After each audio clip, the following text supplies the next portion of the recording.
మావా ఈ చిన్న బూయా కొడతావా మావా? ఎవరితో మాట్లాడుతున్నావో తెలిసే మాట్లాడుతున్నావా? ఇంకే కదా పోయిన మ్యాచ్ దిగినమ్మని దప్ప కొట్టి చంపేసి. అదేదో యాక్సిడెంటల్ గా జరిగిపోయింది.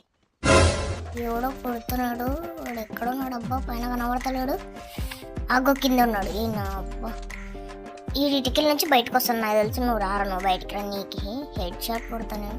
పైన ఇంకొకడు కొడుతున్నాడు, వాడిని కొడతాము. ఈ నా కొడుకుని హెడ్ ప్యూర్ హెడ్ పడిపోయింది. వీడిని కూడా కొట్టాలి, ఇంకా మళ్ళీ కొట్టకపోతే నెత్తి నొప్పి. మా వీడు నాకు పైన పోయి ఫస్ట్ ఫుల్ కిల్ చేసుకుంటాం. ఇట్లా కొడుతామో అంత హెడ్ వానికి చేతులతోనే. వీడిని ఇప్పుడు ఫుల్ కిల్ చేసుకోవాలి. కింద నా కొడుకు వాడు సూది వేసుకొని మళ్ళీ చేసినాడు. దొంగ నా కొడుకు బాంబులు వేస్తున్నాడు. నా కొడుకు నువ్వు రారా, నువ్వు ఇటుకల నుంచి వస్తావు నాకు తెలుసు. నువ్వు మళ్ళీ బాంబు వేస్తావు కదరా, నీకు హెడ్ షాట్ కొడతావు నా కొడక. నీకు నువ్వు బయటికి రా, నువ్వు బయటికి రా. వచ్చేవారు నా కొడక. నా కొడక 259 ప్యూర్ హెడ్. ఏంది మావా అట్ట కొడితే హెడ్? నువ్వు కూడా ప్రో ప్లేయర్ అయిపోతున్నావు మావా.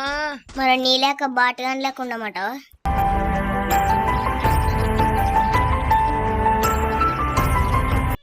ఇప్పుడు ఆడ నా కొడుకులు కొట్లాడుతున్నారు. మధ్యలో పోయి కిల్లులు దెబ్బేయాలి మనం.